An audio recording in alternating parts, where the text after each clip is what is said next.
네, 안녕하십니까. 이렇게 바쁜 시간에 시간을 내 가지고 이 자리까지 와주신 그 내외 모든 손님들께 진심으로 감사의 말씀을 드립니다. 그럼 지금부터 2017학년도 2학기 유니버시티 플러스 두 번째 강연을 시작하도록 하겠습니다. 오늘은 현재 재단법인 여시재 선임 연구위원이시며 한반도 평화경제연구소 소장이신 김진양 박사님을 모시고 이야기를 듣도록 하겠습니다. 박사님에 대해서 간단하게 설명을 좀 말씀을 드리도록 하겠습니다. 학부에서 정치외교학을 전공하셨고요. 한반도 통일에 관한 담론으로 박사학위를 받으셨습니다. 제16대 대통령직 인수위원회에 참여하셨고요. 그 뒤에 국가안전보장회의 한반도 평화체계 담당관을 역임하시고 통일외교안보정책실로 자리를 옮겨서 폭넓게 남북 관계를 담당을 하셨습니다.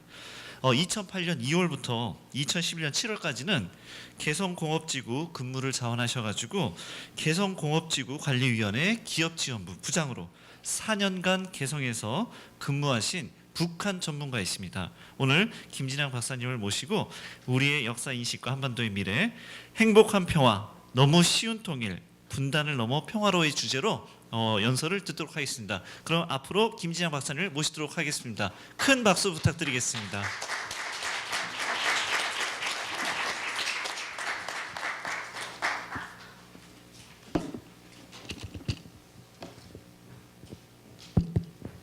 네, 인사드리겠습니다. 김진양입니다.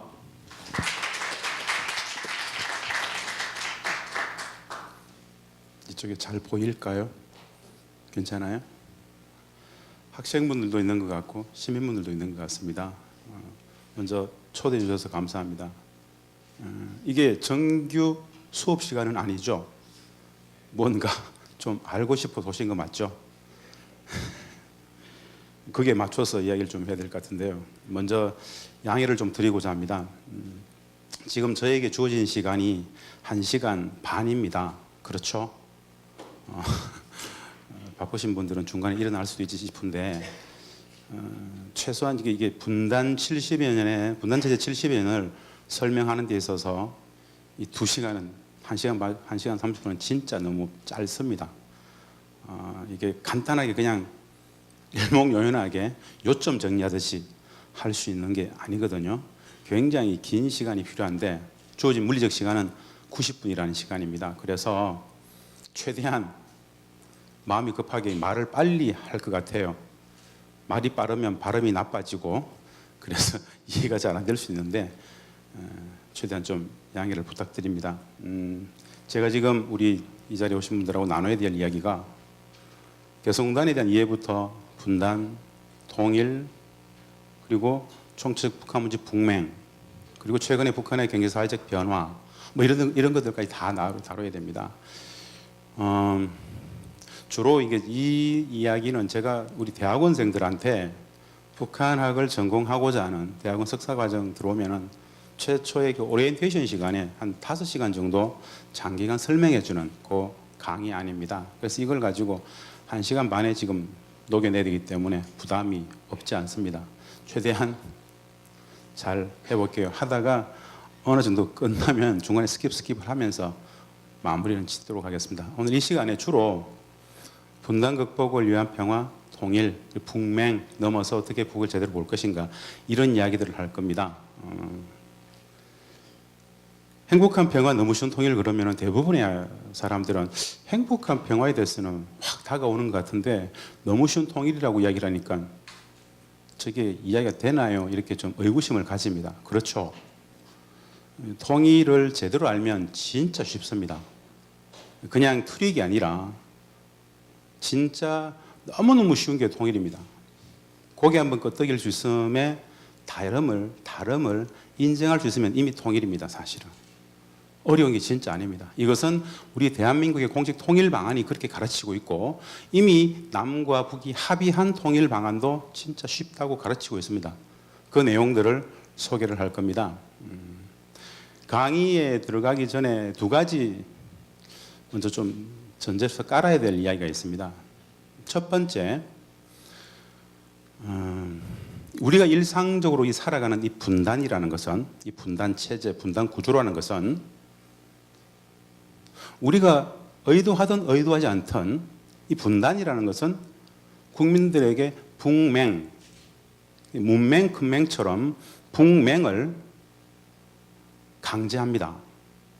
일개개인이 진짜 열심히 노력한다고 해서 이 북맹을 넘어서서 나는 북을 제대로 알 수 있어, 이것을 허용하지 않습니다. 그래서 체제라고 하는 겁니다. 분단은 일상적으로 북맹을 구조화한다, 일반화한다. 무슨 말이냐? 이 적대적 분단 체제, 대립적 분단 구조라는 것은 북을 적으로 상정합니다. 그렇기 때문에 분단은 구조적으로 북한을 무지하게 만듭니다.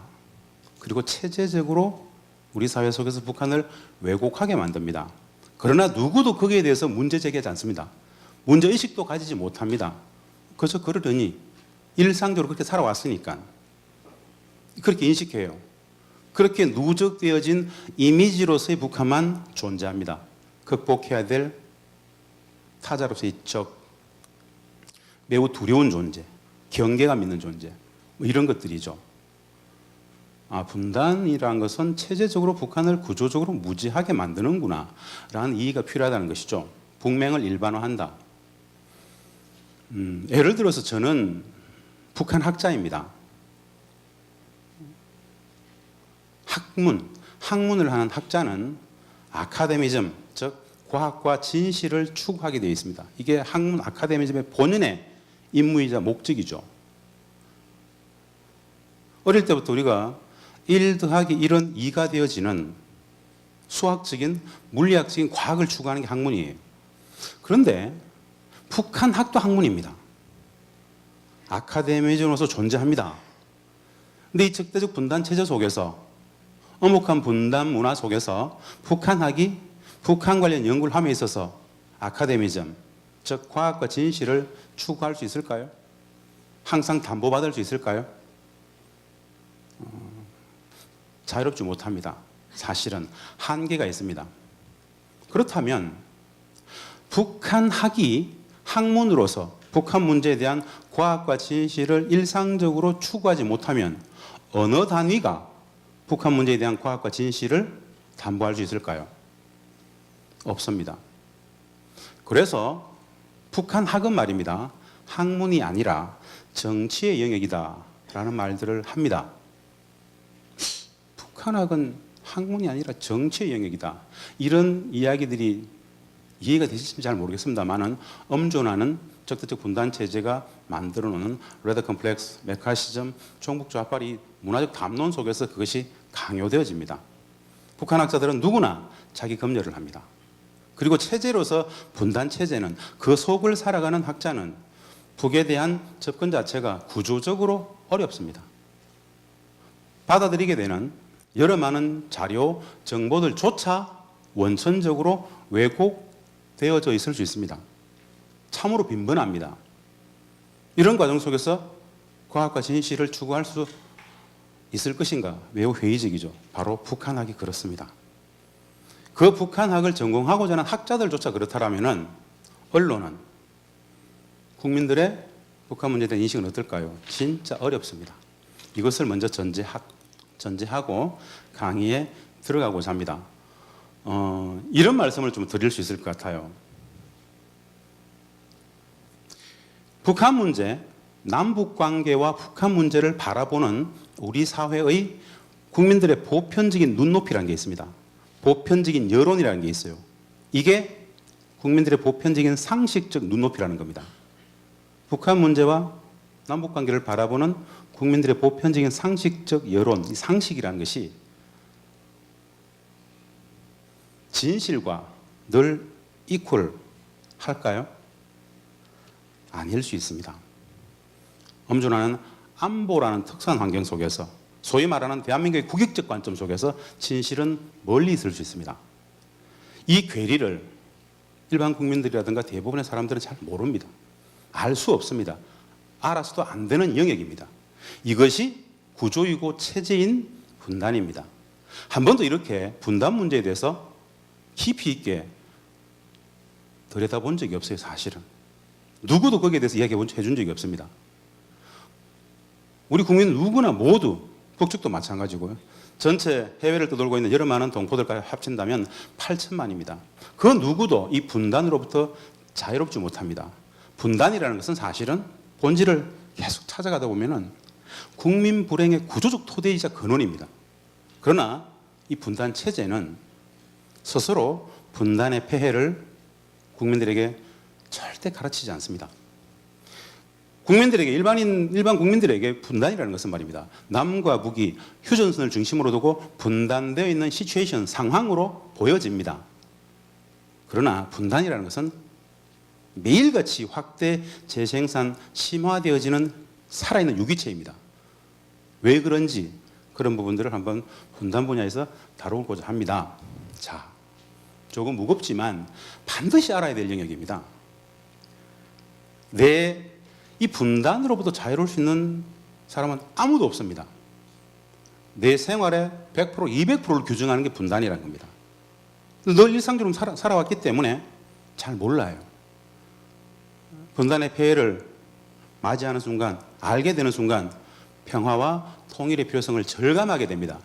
평화와 통일의 필요성을 절감할 수 있는 상황들을 만들지 않습니다. 분단 체제는 가려버리죠. 불편한 진실들을 너무 많이 마주해야 되는 게 우리가 살아가는 이 분단이라는 겁니다. 그래서 개성공단부터 쭉 이렇게 볼 텐데요. 제가 개성공단을 제일 앞에 둔 이유가 있습니다. 제일 앞에 둔 이유 뭐냐? 분단이라는 것은 북맹을 구조화한다, 일상화한다. 국민 눈높이, 여론이라는 북한 문제, 통일 문제를 바라보는 국민 여론 눈높이라는 이 상식의 눈높이와 진실은 다를 수 있다라는 하나의 사례 모델로서 개성공단을 사례 삼아서 선을 좀 드리겠다는 이야기입니다. 그리고 나서 강의의 본 내용인 분단, 통일, 북한까지 쭉 갈 텐데 여전히 시간이 진짜 두렵네요. 벌써 10분. 자, 넘어가겠습니다. 먼저 개성공단 보겠습니다. 개성공단. 지금 우리 이 자리에 계신 분들이 보시는 이게 개성공단입니다. 전제적 관점에서 두 가지를 말씀드릴게요. 첫 번째, 남과 북의 경제협력, 남북경협은 누가 하자고 했을까요? 우리가 하자고 했죠. 90년, 88년, 89년, 90년 남북관계 북방정책 속에서 정상화되어 가는 과정 속에서 사실은 북측을 90년대부터 계속 설득을 합니다. 돌아가신 정주영 전 회장이라든가 대우의 전 김우중 회장이라든가 계속 북측을 방문해서 땅을 좀 내놓으라, 토지를 좀 내놔라, 노동력 좀 내놔라, 남북 경협하자 계속 설득을 합니다. 우리가 먼저 하자고 했단 말이죠. 근데 북측은 응하지 않아요. 별로 관심이 없었기 때문에. 지금 보시는 이 개성공단이 합의가 된 것은 2000년 6.15 공동선언이라는 60년 분단 역사에 있어서 남북 양정상 간의 최대의 합의였던 6.15 공동선언이 있었기 때문에 개성공단이 가능했습니다. 이것은 2000년 8월에 합의가 됩니다. 즉 6.15 공동선언은 기존의 분단을 넘어서 평화로 가자라고 남과 북의 통일 방안을 합의한 역사적인 분수령입니다. 최초의 합의죠. 분단체제를 넘어서 평화로 가자. 그 엄청난 분위기 속에서 북측이 그때서야 그러면은 이 개성공단을 할 수 있겠구나 해서 남북 경협에 전면적으로 뛰어들게 됩니다. 자, 지금부터 이제 제가 우리 국민 여론 눈높이에 상식적으로 바라봤던 개성공단과 실체적 관점, 실제적인 진실로서의 개성공단이 어떻게 다른지를 좀 말씀드려 보겠습니다. 개성공단 같은 이 남북 경협 말입니다. 이 개성공단은 이상을 이렇게 잡았어요. 남측의 자본과 기술이 북측의 토지와 노동력이 만나서 평화도 제도화시키고 경제도 번영을 시키자. 평화 번영, 즉 평화를 위한 경제, 경제를 위한 평화, 평화 프로젝트와 경제 프로젝트 두 마리 토끼를 다 잡겠다라는 게 우리가 최초로 개성공단을 했던 이유입니다. 내용적으로는 남측의 자본과 기술이 들어가고 북측의 토지와 노동력이 만나서 최고의 경쟁력을 담보하는 경제 번영과 신압으로 평화도 제도화시켜버리자. 이것이 대한민국이 우리가 개성공단 했던 취지, 배경이었어요. 자, 여기에서 북측은 이 개성공단을 왜 했을까요? 북측은 우리가 계속 설득을 했는데 북측은 왜 개성공단을 했을까요? 우리 사회 속에서 보편적으로 이해하고 있는 북측이 개성공단을 한 이유, 우리가 막 설득을 했을 때 그들이 그럽시다라고 나오게 된 이유가 뭘까요? 우리 사회의 보편적인 개성공단에 대한 북측의 의도는 가장 적나라하게는 돈줄과 달러박스의 관점에서 접근했다, 이렇게 이해하고 있는 것이 보편적인 인식이죠. 거짓말입니다. 그렇지 않습니다. 그럼 왜 북측은 이걸 했을까요? 만약에 말입니다. 만약에 북측의 김정일 국방위원장이 6.15 공동선언의 정신에 입각해서 북과 남의 평화적 재해화를 위해서 개성공단을 특혜적 조치로서 내어놓았다라고 만약에 이야기를 한다라면 우리 국민들이 믿을까요? 너무 조용하니까 진짜 두렵습니다. 믿을까요, 우리 국민들이? 말도 안 되는 소리죠. 진짜 말 같지 않은 소리죠. 상상할 수 없는 일입니다. 김정일이?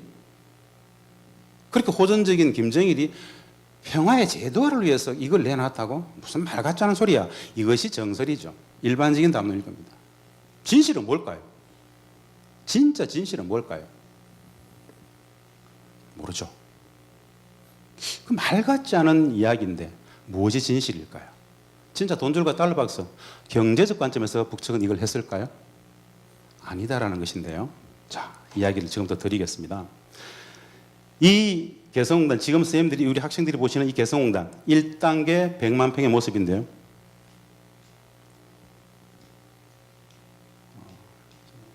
이게 1단계 100만 평의 모습입니다. 최초에 남과 북이 합의했던 개성공단의 규모는 2천만 평입니다. 여러분들이 보시는 이 100만 평의 20배인 2천만 평입니다. 엄청나게 넓은 곳이죠. 이 개성공단 안에는, 이 개성공단 부지 안에는 북측의 서부전선의 주력 군부대였던 6사단, 보병사단입니다.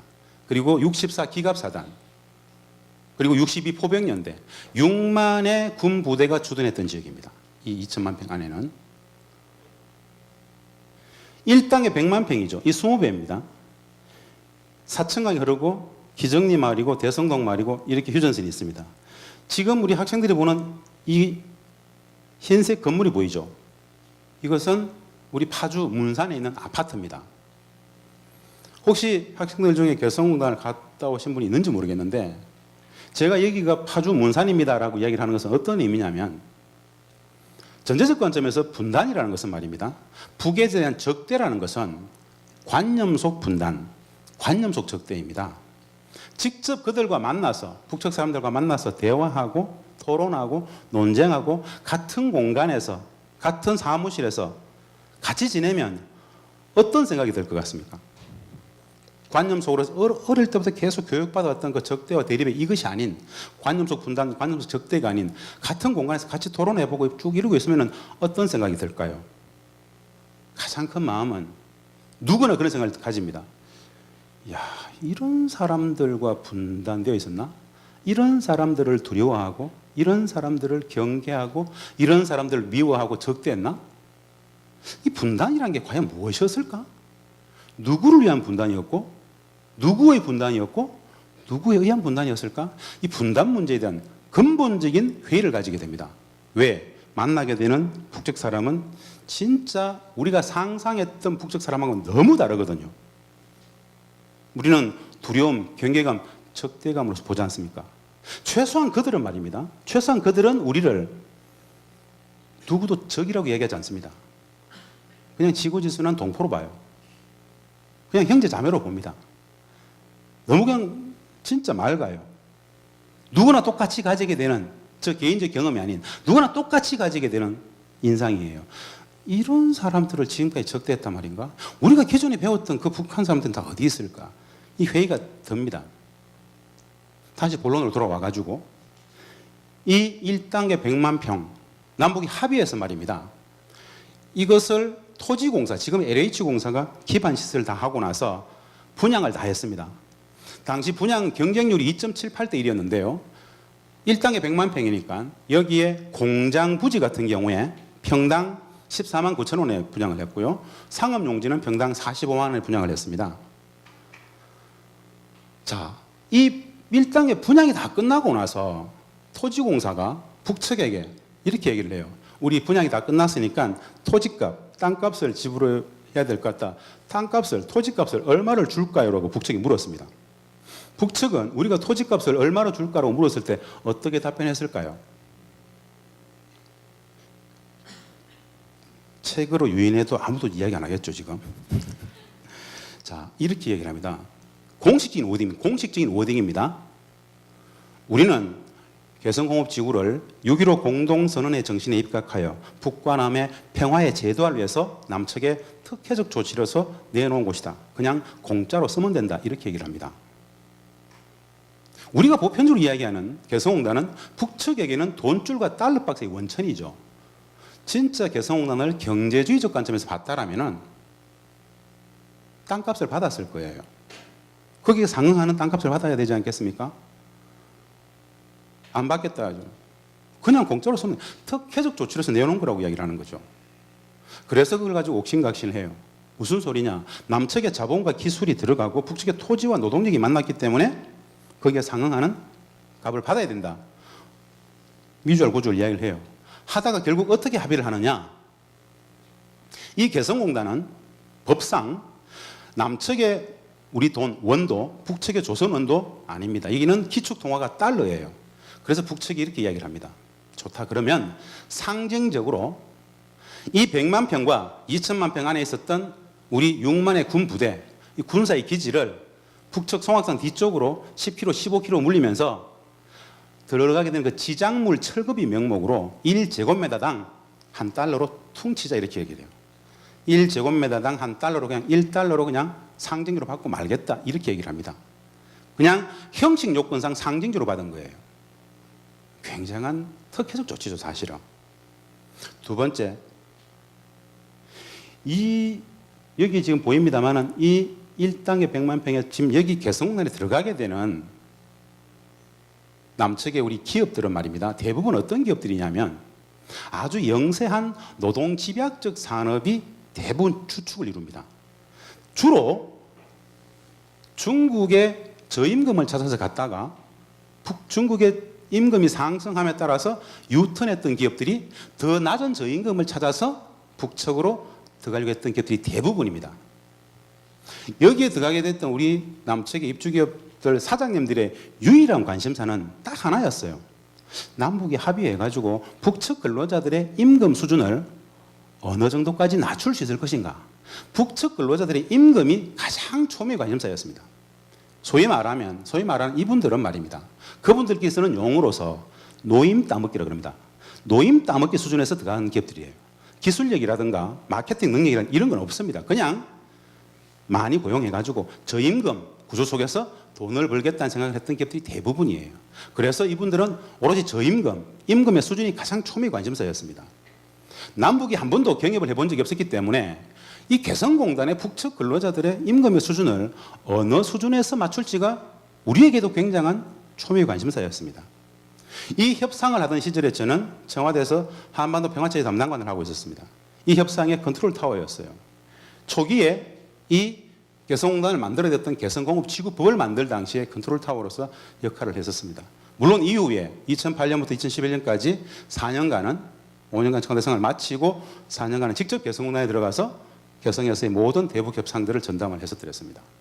자, 돌아와서 2003년 당시에 우리 기업들이 들어가게 될 기업들이 저임금에 가장 큰 관심을 가지고 있는 이 기업들이 북측 근로자 임금에 대해서 가장 관심을 가진 이분들한테 한 번도 안 해봤기 때문에 남북이 임금 협상을 해야 됩니다. 개성공단에 근무하게 될 북측 근로자들의 한 달 임금 수준을 어디에 맞출 것인가. 그래서 청와대에서 통일부와 산자부를 꾸려가지고 연합으로 동남아, 예를 들어 베트남, 미얀마, 라오스, 캄보디아, 인도네시아 같은 나라들의 출장을 보냈어요. 보내가지고 그 지역의 적정 임금 가이드라인들을 다 조사를 해오게 했었습니다. 그 조사한 임금과 임금 수준과 여기 들어가게 될 우리 입주기업 사장님들하고 공청회를 해봤었습니다. 공청회의 결과 우리 사장님들께서 어떻게 이야기를 했었냐면요. 2003년 기준입니다. 2003년 당시의 이야기예요. 북측 근로자들한테 한 달 월 200에서 250불 정도, 200에서 250불 정도를 줄 수 있으면 충분한 경쟁력을 가진다라는 판단들을 우리 사장님들은 하고 있었습니다. 그래서 우리가 북측하고 협상 대표단을 보낼 때 월 200불을 제한하고 250불 안쪽에서 타결이 될 수 있으면 그냥 타결하는 것으로 이렇게 오다를 줬었어요. 그래서 월 200불에서 250불이면 월 한 1달러를 1,000원으로 치면 한 20에서 25만 원 정도 됩니다. 그래서 월 200불을 제한합니다. 우리가 월 200불을 제한했을 때 북측은 얼마를 제한했을까요? 아까 제가 했던 워딩을 잘 기억하시면 되는데 이 문장 꼭 기억하고 계십시오. 이 문장 꼭 기억하셔야 됩니다. 앞으로 3번 더 물을 겁니다. 우리는 개성공업지구를 6.15 공동선언의 정신에 입각하여 북과 남의 평화의 제도화를 위해서 남측의 특혜적 조치를 내어놨다. 이 말을 항상 합니다. 그러면서 우리는 월 50불이면 된다 이렇게 얘기를 해요. 50불. 200불을 제한했어요. 근데 그들은 300불, 400불이 아닌 4분의 1인 50불을 제한합니다. 여기에 트릭 함정이 있었을까요? 아니면 진심으로 50불 이야기했던 걸까요? 진심으로 50불 이야기한 겁니다. 이건 남과 북, 북과 남의 경제를 진짜 우리가 모르기 때문에 오해를 하게 되는 건데요. 진짜 50불을 제한해요. 그래서 50불에 타결이 됩니다. 월 50불. 한 달 임금 50불에 말입니다. 기본 임금 50불에 기본 50불에 연장 근무, 야간 특근을 해서 실질적으로 북한 근로자들이 2004년도에 받았던 실질 평균 임금은 7만 5천 원 정도 됩니다. 한 달 임금입니다. 한 달 임금. 일당이 아니에요. 7만 5천 원이에요. 왜 그들은 우리가 200불을 제한했는데 50불을 이야기했을까요? 이게 자본주의 경제와 사회주의 경제가 참으로 많이 다르다라는 기본 원리에 대한 이해가 없으면 이럴 수 있는 겁니다. 예를 들어서 말입니다. 우리는 노동이라는 게 뭐죠? 노동. 사람의 노동이라는 게 뭡니까? 임금과 같이 교환되는 개념이죠. 우리는 나의 노동을 팔아서 임금을 받아서 먹고 삽니다. 그렇죠? 북측 사회에 있어서, 북측 자본주의, 사회주의 경제에 있어서 사람의 노동은 임금과 같이 교환되는 개념이 아닙니다. 그들은 사람의 노동을 팔지 않아요. 그러니까 일을 한다는 개념 자체가 우리하고 달라요. 우리는 당신은 왜 직장에 나갑니까? 당신은 왜 일을 해요? 라고 물으면 일을 해야 먹고 살죠. 먹고 살기 위해서 일을 합니다. 이런 개념을 확실히 갖고 있죠. 북측 사람들한테 당신은 왜 노동을 합니까? 왜 직장에 나가요? 이렇게 물었을 때 100명에게 물었을 때 단 한 명이라도 먹고 살아야죠. 이런 개념은 없습니다. 그들에겐 나의 노동을 팔아서 임금을 받아서 먹고 산다라는 개념은 아예 없어요. 그들에게 일을 한다는 개념은 어떤 거냐면요. 북측 사람들에게 일이라는 것은 그 일은 국가가, 인민위원회가, 당이 나에게 맡긴 공적 분공입니다. 국가적 임무예요. 국가가 나에게 이 일을 줬기 때문에 그 임무를 나는 수행을 하고 국가는 나의 생활을 책임진다. 이런 개념으로서 생활비라는 개념을 써요. 그래서 그들은 노동을 파는 임금의 개념을 쓰지 않고 노동을 팔지 않기 때문에 고용과 피고용의 개념 자체가 없습니다. 그런 관념 자체가 없어요. 여기에서 50%라는 것은 말입니다. 2003년 당시에 북한이라는 그 국가권력 정부가 북한 그것이 기업소든 공장이든 협동농장이든 북한 근로자 한 명한테 담보하고 있었던 평균 생활비의 수준이 50불이었습니다. 그래서 그들은 50불이면 충분하다고 했던 거예요. 우리가 보편적으로 알고 있는 북한이라면 말입니다. 우리가 상식적으로 알고 있는 북한이라면 돈줄과 달러박스로 접근했다는 개성공단이라면 그들은 우리가 200불을 제한했으면 200불을 그대로 받고 50불 기준으로 북한 노동자들한테 주면 됐겠죠. 그렇게 하지 않았어요. 그냥 생활비, 기본 평균 생활비가 50불이다. 50불이면 충분하다라고 퉁치고 말았던 거예요. 즉 북측은 애초부터 개성공단을 돈줄과 달러박스의 개념으로 접근하지 않았다는 말씀을 드리고 싶은 거예요. 세 번째 사례입니다. 개성공업지구법에는 말입니다. 이 북한 근로자들의 기본임금 이 50불을 매년 7월에 협상을 해서 그 다음에 기본임금을 올릴 수 있게 해놨어요. 상한이 5%입니다. 많이 올려봐야 5%를 못 올리게 되어 있습니다. 2004년도 북측 근로자들의 기본임금이 50불이었어요. 그래서 연장 야간 특근을 하면 실질 평균 임금이 한 7만 5천 정도 됐다 그랬죠. 2004년 7월이 되었어요. 2005년도 북측 근로자들의 기본 임금 협상을 해야 됩니다. 이 협상 자리에 나가기 전에 우리 사장님들한테 모여가지고 물어봤어요. 기본 임금 협상을 해야 됩니다. 50불을 기준으로 5% 안쪽에서는 다 올려줄 수 있습니다. 몇 프로를 올려줄까요? 라고 우리 사장님들한테 물어봤을 때 사장님들은 다 이구동성으로 그렇게 얘기했었습니다. 50불 기본 임금에 실질 평균 임금이 현재 한 7만 5천 원 정도 나간다. 50불에서 5%를 올려줘봐야 2,500원 정도 하니까 그냥 그거 다 올려도 된다라는 의견을 줬었어요. 그래서 협상장에서 우리가 이야기를 합니다. 몇 프로를 올려줄까요? 물어봐요. 북측에다가. 북측은 또 어떻게 답변했을까요? 아까 말씀드렸던 그 문장 기억나시죠? 우리는 개성공업지구를 6.15 공동선언의 정신에 입각하여 북과 남의 평화의 제도화를 위해서 특혜적 또 이렇게 합니다. 그러면서 마지막 문장이 그거예요. 아직 남측의 기업들이 개성공업에 들어온 지 채 1년이 되지 않았다. 아직 제대로 정착이 안 된 것 같으니까 올해는 동결합시다. 이렇게 얘기를 합니다. 2004년 동결. 자, 북측은 개성공단을 왜 했을까요? 돈줄과 달러박스면 5%라도 올려달라고 하는 게 상식이죠. 그러지 않았다는 이야기죠. 북측은 말입니다. 2005년, 2004년, 2005년, 2006년 초기 3년을 스스로 동결 조치합니다. 북측은 개성공단을 왜 했을까요? 이 자리에 있었던 6만의 주력 군 부대를 10km, 15km 북측, 송악산 뒤쪽 북측으로 물리면서까지 이 개성공단을 진짜 왜 했을까요? 돈줄도 아니야. 달러박스도 아니야.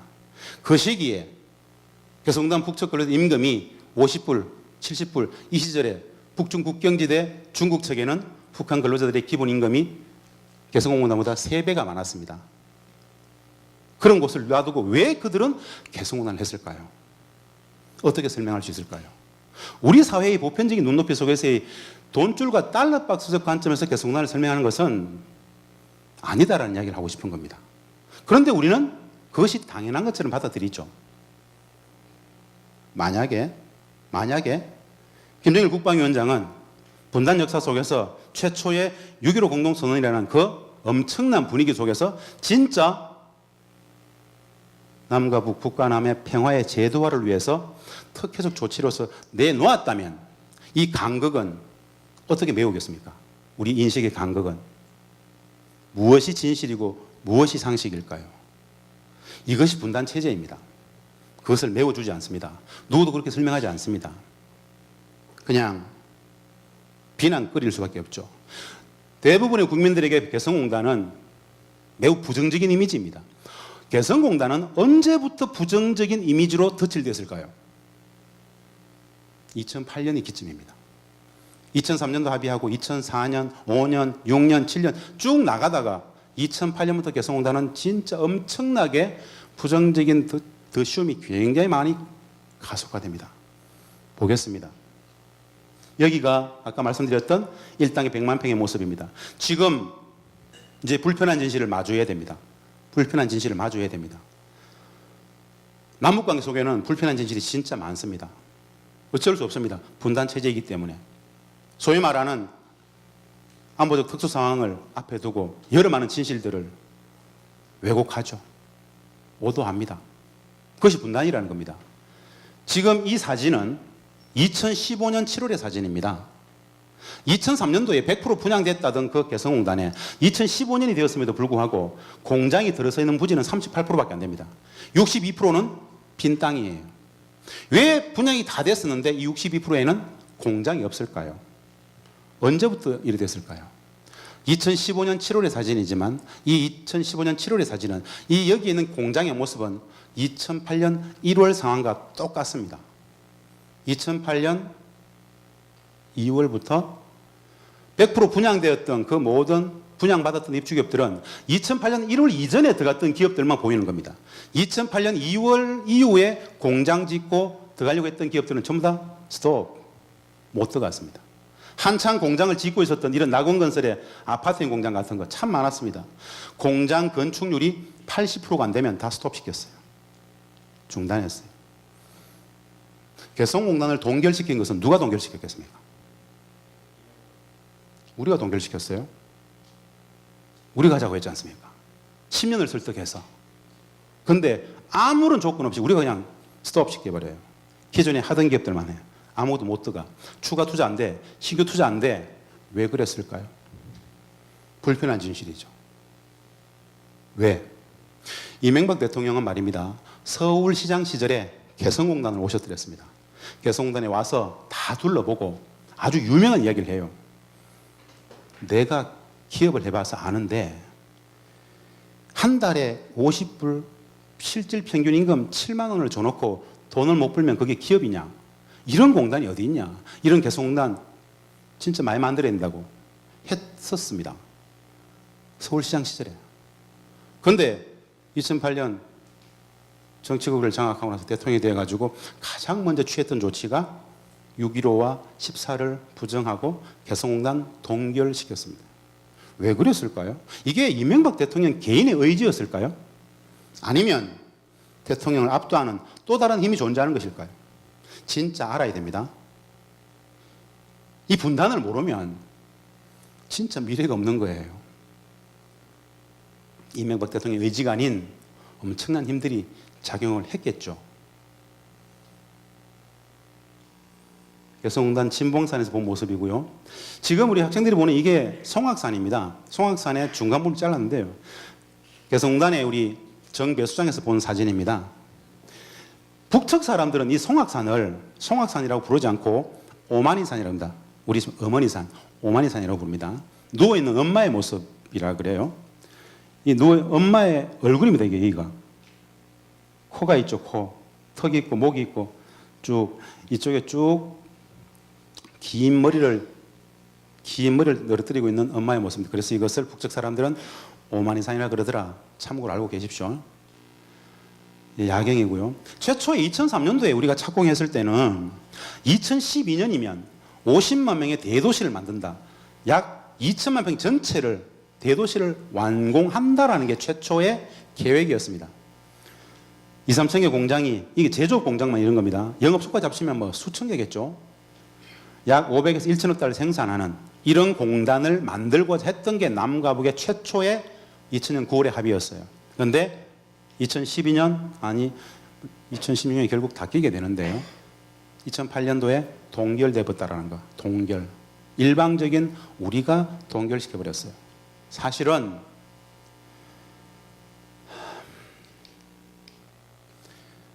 이 개성공단을 동결시켜 놓고 해서는 안 될 짓을 해요. 어떤 짓을 하느냐? 남과 북의 합의에 의해서 쭉 진행되어 오던 개성공단을 기업들은 엄청난 돈을 벌게 됩니다. 한 달에 7만 원을 줬다고 생각해 보세요. 얼마나 많은 돈을 벌겠습니까? 노동 집약적인 기업들이 들어갔지 않습니까? 노임 따먹기 순위 들어갔지 않습니까? 압도적인 경쟁력을 가지고 엄청나게 돈을 벌게 돼요. 그렇지만 2008년 이후에 어떤 일이 발생하는가? 동결시키죠. 추가 투자 신경 쓰지 못하게 하죠. 우리 정부는 이런 지시를 내립니다. 당시 청와대는 우리가 일방적으로 개성공단을 닫을 경우에 어떤 일들이 발생할 수 있는지 컨틴전시 플랜을 짜고 준비를 하라. 왜 그랬을까요? 남과 북이 합의해서 정말 평화롭게 경제 번영의 토대였던 여러 많은 가치를 갖고 있었던 그 개성공단을 왜 우리가 스스로 닫으려고 위기관리 계획을 짜고 계속 빌미를 만들까요? 누군가는 남과 북이 계속 만나는 평화적 상황이 두려운 거죠. 분단체제 속에서는 이게 용납할 수 없는 겁니다. 그래서 결국 닫게 돼요. 우리가 스스로 동결시키면서. 이런 게 불편한 진실입니다. 국민들은 모르죠. 언론이 발표하지 않으면 모르고 언론은 정부가 발표하지 않으면 모릅니다. 정부가 우리가 우리 스스로 눈 찌른 것을 발표를 하겠습니까? 발표하지 않죠. 그 모든 문제는 그냥 나쁜 놈들, 저 새끼들 북측에 다 전가하면 되죠. 불편한 진실들이죠. 예, 넘어가겠습니다. 자, 북측 근로자는 5만 4천 명이 있었습니다. 보통 우리 사회 속에서 북한 근로자들 그러면은 개성단의 북측 근로자 그러면은 특별히 선발해서 온다 이런 이야기를 들으셨을 거예요. 그렇지 않습니다. 그냥 개성시와 개풍군, 장풍군, 판문군 그 일대에서 가용할 수 있는 노동력은 다 들어와 있습니다. 특별히 선발하고 자식할 필요가 없어요. 왜? 우리 기업들은 무조건 고용하려고 합니다. 한 달에 7만 원이잖아요. 적정 노동력이 아닌 장애가 좀 있더라도 적정 노동력이 아니라도 무조건 데리고 와서 고용하려고 합니다. 고용하면 돈이라고 생각해요. 하다 못해 장애가 있더라도 뭐 데리고 와가지고 우리 회사 그냥 마당에 풀이라도 뽑게 해라. 7만 원밖에 안 되는데 이 인식이 진짜 강했습니다. 그래서 적정 노동이 아닌 사람들도 대부분 들어와 있었어요. 그래서 특별히 선발하고 자식할 곳이 아니었다라는 이야기죠. 5만 4천 명이 들어와 있었습니다. 네. 북측과 매일 협상하던 모습이고요. 대남 담당비서 김영철 비서고요. 박림수 판문점 대표부고요. 이지성건 지금 조평통 위원장이죠. 2007년 14선언을 마치고 서울로 귀환하시던 길에 대통령께서 개성공단을 들르셔가지고 남북의 근로자들 모아놓고 아주 감동적인 연설을 했던 날이었습니다. 그 방명록에 이렇게 쓰셨어요. 여기 개성공단이 바로 남과 북이 하나 되는 현장입니다. 민족의 운명을 개척하고 있습니다. 열심히 합시다. 2007년 14. 이 14선은 이 방명록 쓰고 결국 채 3개월이 안 지났을 때 개성공단은 동결되어 버립니다. 기존의 개성공단과 관련된 개성공단과 관련된 여러 많은 합의들이 있습니다. 모두 다 부정이 되어 버립니다. 2008년 1월이면 말입니다. 1단계 100만 평을 넘어서 2단계 250만 평에 대한 청약이 다 끝나 있었어요. 그래서 중장비가 들어가가지고 2단계 250만 평을 기반공사를 해야 되는 상황입니다. 그걸 중단시켜버려요. 못하게. 기존의 모든 개성공단 관련된 합의들을 다 우리 스스로 부정을 해버립니다. 왜 그랬을까요?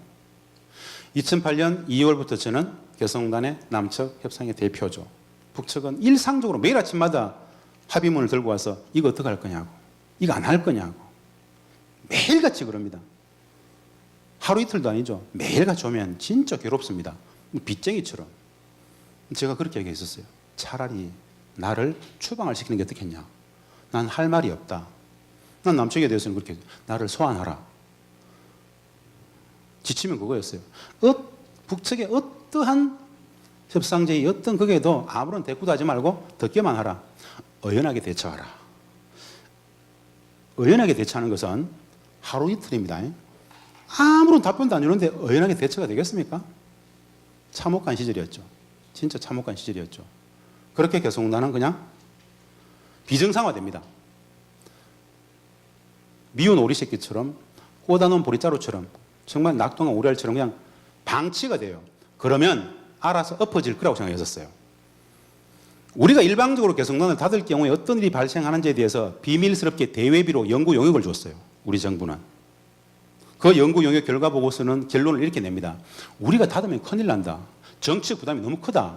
남북이 합의했던 개성공단을 이명박 정부가 닫았다고 역사가 기록하면 그 정치적 부담을 역사의 무게를 어떻게 지겠느냐. 차라리 동일 조치하고 시름시름 앓다가 엎어질도록 어떠한 회담도 나가지 말고 그냥 방치해버리자. 그러면 엎어진다라는 결론을 낸 거예요. 그런데 개성공단은 엎어지지 않아요. 계속 돌아가요.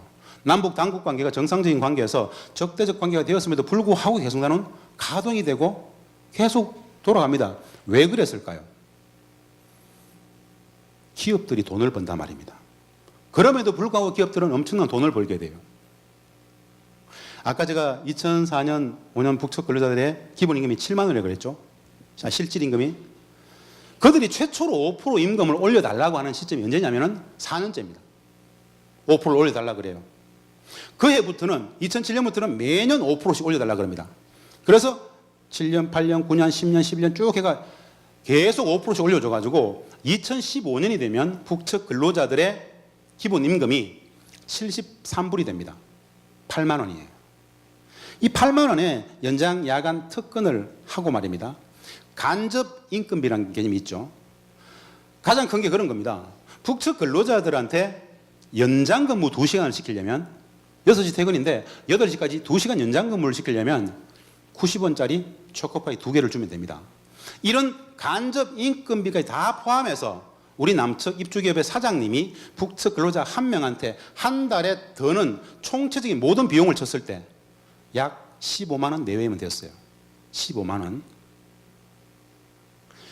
현재 우리 국내에 들어와 있는 동남아 이주 노동자들이 약 한 200만 정도 됩니다. 이분들의 평균 임금이 180에서 200만 원 왔다 갔다 합니다. 우리 국내의 동남아 이주 노동자들의 180, 200만 원에 13분의 1만 줘도 북측 근로자 한 명을 고용할 수 있었어요. 어떤 일이 발생했을까요? 기업들은 구조적으로 돈을 벌 수밖에 없습니다.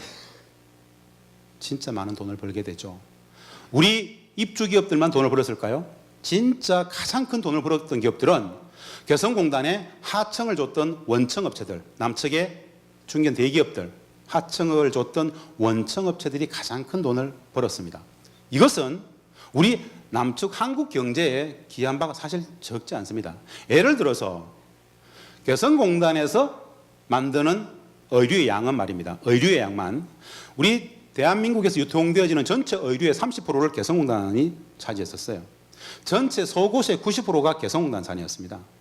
우리 학생들이 입었던 교복의 30-40%, 하다못해 우리 대한민국 소방공무원들이 입는 소방복 이런 것들까지도 개성이 다 만들었습니다. 그 가격 경쟁력 그리고 인플레를 막아줬던 것 이런저런 차이는요, 그 효과는 진짜 어마무시했습니다. 그 모든 것들이 개성공단을 통해서 이루어졌던 것들이죠. 그랬던 개성공단이 결국 닫히게 됩니다. 지금 제가 정리한 이것이 개성공단의 최초의 본질적 가치로서 존재했던 역할들입니다. 남북 공동 번영을 위한 평화 프로젝트, 경제 프로젝트, 평화의 관점, 경제의 관점, 안보의 관점, 통일의 관점, 평화 이해하실 거고요. 경제적 관점에서 세계 최고의 경쟁력을 담보하더라. 안보의 관점, 개성공단은 물리적 공단으로서 남측에 3,000명, 1,000명, 북측에 54,000명이 일상적으로 같은 공간에서 지내고 있었기 때문에 우발적인 남과 북의 군사적 충돌이 2차, 3차 확산되지 않을 수 있는 완충장치, 안전장치의 역할을 했습니다. 이게 바로 안보적 가치입니다. 개성공단 속에서 같이 존재하고 있었기 때문에 남북의 군사적 긴장이 더 이상 확산될 수 없도록 막아주는 완충장치의 역할을 했다는 거 굉장한 역할입니다. 사실은 우발적인 군사적 충돌이 확산되지 않도록 구조적인 장치로서 막아줬다는 것이죠. 그런 안보적 장치가 있었다는 것이고요. 사실은 통일, 평화, 문화의 미래적 가치들, 즉 남과 북의 다름과 차이들이 소통하면서 서로 알게 되면서 오해가 이해로 번져가는 과정 속에서 신압으로 여러 많은 평화와 통일의 사례들이 발현, 축적되어지는 진짜 꿈만 같은 곳이었죠. 이 가치들이 개성공단의 본질적 가치와 실체적 의미입니다. 그런데 우리는 개성공단을 어떻게 이야기합니까? 퍼주기의 명사로 이야기를 해요. 진짜 이야기를 하면 엄청나게 퍼온 것이죠.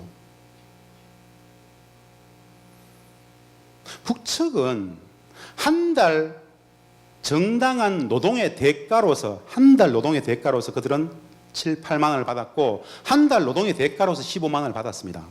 그 개성공단을 통해서 들어갔던 북측에 대한 임금 지급을 그 돈이라도 퍼주기로 이야기한다는 것은 진짜 나쁜 짓입니다.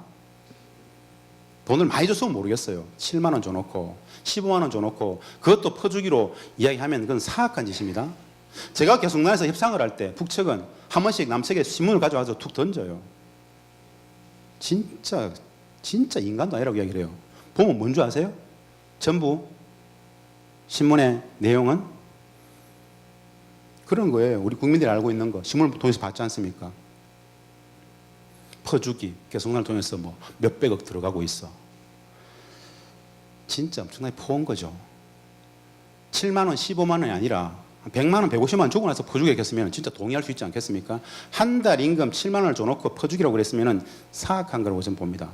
이 내용들을 정치 권력은, 정부는 알았음에도 불구하고 방치하지 않습니까? 그렇지 않다라는 대응을 하지 않아요. 냅둬버려요. 왜 그랬을까요? 분단체제는 진짜 가혹한 체제이죠. 진실은 멀리 있는 것이고 그 속에서 뭔가 정치적 이해관계들을 덕실만 있는 것이죠. 나쁜 짓이죠, 사실은. 예. 개성공단이 경제적 이익입니다. 1대 32 효과. 예. 대한민국 전체 경제, 즉 최종 생산물의 최종 소비자 가격인 GDP 기준으로 말입니다. 30배 이상을 우리는 가져옵니다. 저것은 남북 경협이 만드는 가치예요. 저 30배라는 것은 개성공단 입주기업들이 30배를 번다는 게 아닙니다. 남측의 전체 경제적 관점에서 저 정도는 가져옵니다. 말씀드렸죠. 대기업, 중견기업들이 벌더라. 부도가 날 수 없겠죠. 기업들은 사실은 학생들 불법을 저질러서라도 들어가려고 합니다. 왜? 그만큼 돈이 되기 때문에. 개성공단 대체활공단은 전 세계 어디에도 없다. 개성공단에서 돈을 못 벌면 이미 그것은 기업이 아니다. 이 두 문장은 개성공단에서 기업을 했던 우리 사장님들이 늘 하시던 말씀입니다. 그런 공단을 우리는 우리 스스로 닫았죠. 자해행위죠. 안보적 관점에서, 평화의 관점에서, 미래 통일 문화의 미래적 가치적 관점에서, 그리고 경제적 관점에서 자해행위를 한 겁니다. 실제로는. 참 어마무시한 것이죠. 개성공단의 최대의 경쟁력은 우리 지금 학생들이 보기에 개성공단 투자했건 비교해서 개성공단의 최고의 경쟁력은 말입니다. 저임금이 아닙니다. 개성공단의 최대의 경쟁력은 세계에서 가장 고품질을 만들어내는 노동력입니다. 진짜 웃기지도 않은 거죠. 개성공단 최대의 비교 우위는 저임금이 아니라 고품질을 구현하는 노동력이라는 것. 그들은 7만 원에서 15만 원짜리 노동자들이 아니에요. 개성에는 숙련공들이 존재합니다. 왜 숙련공들이 존재할까요? 이유는 딱 하나입니다. 그들이 일을 하는 이유이기도 하고 사실은 그곳에는 이직이라는 게 별로 없습니다. 이직. 우리는 돈을 더 주면 직장을 옮길 수 있잖아요. 그들은 돈을 더 준다고 직장을 옮기지 않아요. 최초로 부여받은 그 일은 국가가, 당이, 인민위원회가 나에게 맡긴 공적 임무이기 때문에 그 일만 축자사자합니다. 별도의 특별한 조치가 없는 한 그것만 계속해요. 한 가지 일만. 그래서 누구나 달인이 됩니다. 숙련공이 됩니다. 이런 숙련공들을 찾아보기가 없어요. 찾아볼 수가 없어요. 왜 개성공단을 대체할 수 있는 공단은 전 세계에 어디도 없다. 이런 말이 있었죠. 이 말의 의미는 뭐냐면요. 7만 원에서 15만 원을 7만 원에서 15만 원짜리 저 정도의 숙련공들은 전 세계 어디에도 없다는 이야기예요. 국내에서 만드는 품질 수준보다 더 고품질을 구현합니다. 이것이 1대 30의 효과를 만들어내는 엄청난 비기죠. 그런 공단을 닫았어요. 안보니 평화니 통일이니 이런 거대 담론이 아닌 우리 기업 사장님들 입장에서 경제적 자해행위가 진짜 컸다라는 것이죠. 가슴 아프죠. 그렇게 2010년 5월 국정농단의 과정 속에서 우리가 닫아버리고 나서 베트남, 아프리카 이런 쪽으로도 공장 옮겨준다고 많이 데리고 다녔어요. 우리 기업 사장님들을. 그 입주기업 사장님들이 다 이야기했어요. 15만 원짜리 숙련공들을 우리한테 공급하지 못하는 한 우리는 이거 할 수 없습니다. 그런 사람들은 없죠. 그래서 개성공단 재개 말고는 아무런 답이 없습니다. 개성공단 124개 기업, 연관 협력업체 3,400개입니다. 종사자 12만 명. 그 모두 다 영향을 받았죠. 노동력 생산성, 고품질, 임금 인상률, 이직률, 노동제도, 조세제도, 무관세, 동일은어 이 개성공단 투자 여건 비교는요. 어느 공단도 개성공단하고 비교할 수가 없어요. 베트남, 미얀마 어디도 비교 자체가 폭력입니다. 독보적인 곳이에요. 아까 제가 말씀을 드렸을 겁니다. 개성공단을 북측은 개성공단을 왜 했을까? 2015년 기준으로 개성공단 북측 근로자들의 간접 임금비 포함해서 15만 원 그랬죠. 당시 2015년 기준으로 북중 국경지대 중국 단동에서부터 연길, 도문, 훈춘 북중 국경지대에는 중국 측 근로자들, 중국 측 기업에 북한 근로자들이 엄청나게 많이 들어가 있었습니다. 단동에만 지난해 기준으로 약 3만 정도가 들어가 있었어요. 이들 북중 국경지대에서 중국으로부터 받는 임금의 수준이 개성공단의 약 3배 정도 됩니다. 러시아 특수가 있었죠. 러시아에 나가 있는 북측 근로자들 한 4배는 받아요. 개성공단에. 지난 10년간 북측은 개성공단 비교했을 때 중동 특수를 누렸습니다. 중동 특수? 중동에는 북한의 건설 기술자들이 엄청나게 많이 나가 있습니다. 규모가 엄청나요. 그들은 월 1,000불을 받았어요. 개성공단에 6배를 받았어요. 개성공단을 북측은 왜 했을까요? 돈줄과 달러 박스의 관점이라면 저 5만 4천 명의 숙련공대를 다 빼서 인력 송출하면 중동에 뺐으면은 중국에 뺐으면은 2, 3년이면 14년간 했던 개성공단에서 벌었던 돈만큼 벌었을 겁니다. 우리가 모르는 남북관계의 개성공단에 대한 본질을 제가 말씀을 드리는 거예요. 그럼에도 불구하고 제가 밖에 나가서 말입니다. 북석 김정일 국방위원장은 6.15 공동선언의 정신에 입각하여 북과 남의 평화의 제도화를 위해서 특혜적 조치로서 개성공단을 내놓았다고 이야기하면 맞아 죽습니다. 돌 맞을 거예요. 이렇게 상식과 진실은 큰 간극이 존재합니다. 이게 바로 분단체제가 강요하는 북한에 대한 인식이죠. 그것으로부터 자유로울 수 있는 사람은 진짜 없습니다. 왜? 다 그렇게 얘기하니까. 다 그렇게 얘기하니까 당연한 것처럼 얘기됩니다. 분단에는 별로 진실이 중요하지 않죠. 분단체 심화만 있으면 되죠. 예, 매일매일 작은 통일이 이루어지는 곳이더라. 다름과 상호 관용이 존중되면서 뭐 이렇더라. 참으로 어마무시한 곳입니다. 참으로 엄청난 곳입니다.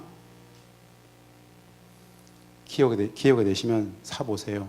이건 개성공단 이야기가 아닙니다. 북한 사람들에 대한 이야기입니다. 분단에 대한 이야기예요. 통일 평화를 어떻게 할 것인가에 대한 이야기입니다. 자, 지금 시간이 55분 지났죠. 저에겐 지금 35분밖에 안 남았죠. 사실은 오늘 여러분들한테 들고 싶었던 본 강의를 시작해야 되는데 시간 다 썼죠 지금. 자, 분단, 통일, 북한 그냥 압축적으로 설명을 하고 가겠습니다. 하나의 동기부여가 됐으면 좋겠다는 측면에서 말씀을 드립니다. 분단에 대한 이해 이것은 말입니다. 제가 대학원생들한테 3시간 2주 강의를 하는 분량입니다. 근데 5분 만에 압축할 수 있을 것 같아요. 워낙 똑똑하신 분들이기 때문에. 분단의 본질, 분단의 기원, 분단의 속성 딱 하나만 기억하십시오. 다른 거 다 필요 없습니다. 진짜 딱 하나만 기억하십시오. 그러면 평화도 통일도 다 이해할 수 있습니다. 보입니다. 뭐냐? 분단의 본질, 분단의 기원, 분단의 속성은 딱 하나입니다. 외세에 의해 갈라진 분단. 우리의 의지와는 무관하게 국제정치적 패권의 결과로서 강요된, 강제되어진 분단. 이게 분단의 본질이고 근본 속성이에요. 이것만 제대로 보면 분단이 보입니다. 이 분단이 어떻게 유지되어진지도 보입니다. 평화도 통일도 진짜 보입니다. 그런데 분단은 이것을 가르치지 않습니다. 분단 체제는 남북의 분단으로 가르쳐요. 물론 휴전선을 중심으로 남과 북의 대치국면 이게 분단입니다. 눈에 보여지는 것은. 그러나 그것을 강제하는 힘은 여전히 국제정치적 패권의 힘으로서 강요되어지는 것이다. 예를 들어서 말입니다. 예를 들어서 2차 세계대전의 전범국가였던 독일을 전범국가였기 때문에 동독과 서독으로 나누었던 것처럼 똑같은 이치대로라면 일제를 나눴어야 합니다. 이 땅이 나뉘어짐을 당했죠. 왜 그랬을까요? 지금 저는 당시적 상황 속에서 누구누구의 잘잘못을 이야기하자는 게 아니에요. 분단의 본질을 보자는 거예요. 우리는 우리의 의지와는 무관하게 나뉘어짐을 당했다는 말씀을 드리고 싶은 거예요. 그 나뉘어짐을 당했던, 그 분단을 강요했던, 강제했던 그 외세는 어느 정도의 시간이 분단을 시켜놓고 어느 정도의 시간이 지나면 다시 합쳐둘 생각은 애초부터 없었습니다. 분단을 기정사실화하고 구조화하고 체제화시키고 싶었던 거예요. 왜? 그것이 그들에게 국익이었기 때문에. 국제정치의 절대선, 자국의 국익, 내셔널 인트리스트. 자국의 국익을 위해서 다른 나라의 분단 정도야 그게 뭐 대수일까요? 그래서 국제정치에는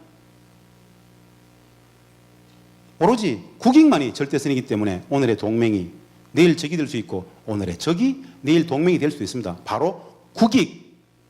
자국의 국익이 절대가치이죠. 2차 세계대전이 끝났을 때 전 세계에서 약 78개의 식민지 국가가 독립을 되었어요. 우리만 유일하게 분단이 됐습니다. 이게 분단의 모든 것을 설명합니다.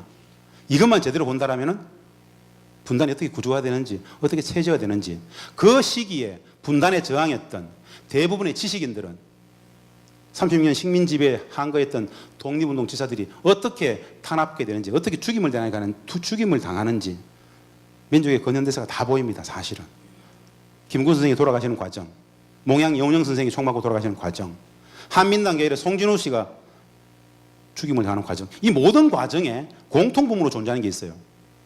그들은 분단이 획책되어지는 과정에 통일정부를 얘기했어요. 통일을 이야기하다가 대부분 죽임을 당합니다. 이게 분단이 없었던 분단이 기정사실화 구조와 체제화되어지는 과정이에요. 이것은 저 멀리 있는 역사일까요? 아니면 현재를 살아가는 현재 진행형일까요?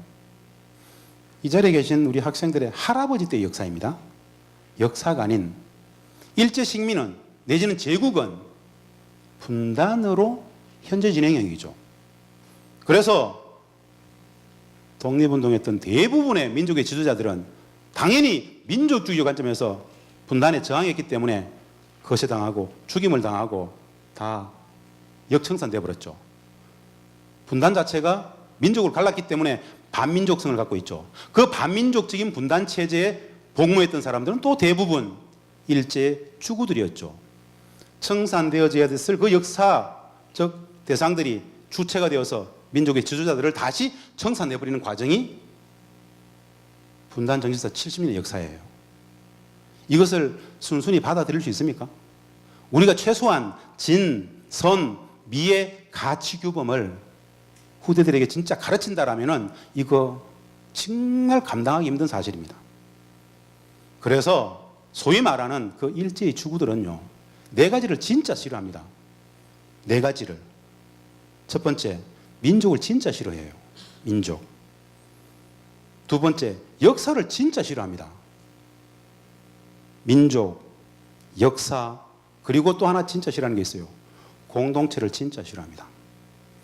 오로지 개인의 입신양명, 일신의 개인의 영달만이 중요한 가치였기 때문에 민족도 없었고, 일제 때 역사 굉장히 두려운 게 역사예요. 그들에게는 공동체성 진짜 있을 수 없는 거예요. 오로지 개인만 있어요. 그래서 저질 문화가 나온 거예요. 민족의 역사, 공동체 문화, 이걸 굉장히 싫어합니다. 본질적 속성이에요. 이 사회, 우리 사회의 분단 역사, 분단 체제가 강요하는 저급한 문화가 거기에서 양산되어집니다. 이렇게 이야기하면 시간이 진짜 많이 걸리겠죠. 예, 강제된 분단이더라. 이거 반민족 독재, 식민잔재가 저렇게 계속 확대 재행산. 대한민국에 우리 고려대 학생들 정도 되면 이해하죠. 대한민국에 진짜 우리 한국 정치 지형에 진보와 보수가 있습니까? 진짜 미몽에서 깨어나십시오. 점잖게 이야기해서 수구와 보수가 있죠. 그 수구는 진짜 꼴통입니다. 민족을 싫어하는, 역사를 싫어하는, 공동체성을 진짜 싫어하는 저질문에 그 꼴통들이 존재하는 거예요. 보수라는 렛대를 달고 있는 거예요. 넘어가겠습니다, 이거. 이들을 갈랐던 것처럼 이들을 갈랐어야 되는데 그러지 않고 이 땅이 갈라짐을 당했다. 거기에 복무했던 일제의 주구들, 그 말씀을 하고 싶었던 건데요. 이런 것들은 꼭 한번 검색해서 읽어보십시오. 김구 선생의 남북 동포에게 관 5분이면 됩니다. 검색해서. 저 문장들 읽어보십시오. 48년 4월에 말씀을 하시고 결국 이분은 죽임을 당합니다. 이렇게 분단에 저항했기 때문에 죽임을 당할 수밖에 없습니다. 이분만이 아니죠. 저 전국 속에서 가장 민족의 독립운동 지도자로 추앙받았던 몽양 영원영 선생도 47년도에 이미 해화동 로타리에서 총을 맞고 죽습니다. 김구 선생을 죽였던, 암살했던, 경교정에서 암살했던 안두희는 CIA 첩보 요원이었습니다. 불편한 진실입니까? 그냥 진실이에요. 왜 그게 불편함이 필요할까요? 진실입니다. 어떻게 할 거예요? 우리가 발디꽃에 있는 현재를 규정했던 어제의 역사예요. 어제. 화석화된 문구로 수세기 전의 이야기가 아닙니다. 내 아버지와 할아버지 이야기를 하는 겁니다.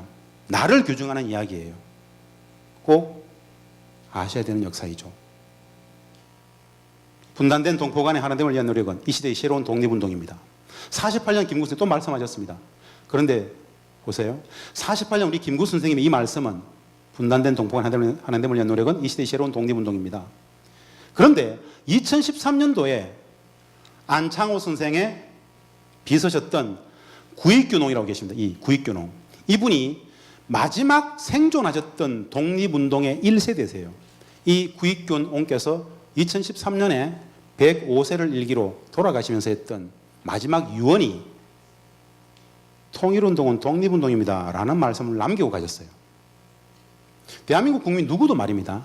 한국의 분단 정치사를 전공하는 학자들조차도 48년 김구 선생의 이 시기의 통일운동은 새로운 독립운동입니다 라고 했던 이 말씀과 약 6, 70년의 간극을 두고 있는 구익교농의 통일운동은 독립운동입니다. 저 간극의 저 한 문장을 제대로 해석을 못해요. 안 가르쳤으니까. 왜 통일운동이 왜 독립운동인지, 통일과 독립이 뭔 의미인지, 무슨 이퀄이 성립하는지 아무도 안 가르쳤잖아요. 그러나 진짜 분단 정치사를 천착해서 연구했던 학자들은 이 한 문장의 명제는요, 진짜 피눈물 나는 역사입니다. 개인의 피눈물 나는 역사가 아니에요. 민족의 피눈물 나는 역사예요. 근데 안 가르치잖아요. 몰라요. 알면 용서가 되지 않거든요, 저게. 저것을 가능하게 했던 분단체제가 용서가 되지 않습니다. 그러나 분단은 분단의 폐해를 가르치지 않죠. 큰일 나죠. 분단이 분단의 폐해를 가르쳐버리면 통일과 평화를 계속 얘기할 겁니다.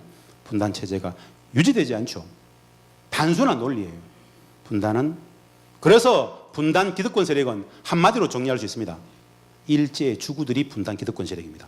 누구도 내가 일제히 주구요 안 써놨습니다. 면면이 이어져 오고 있습니다. 학계든 정계이든 경제계이든 면면이 이어져 옵니다. 그들은 역사가 싫어요. 민족이 싫어요.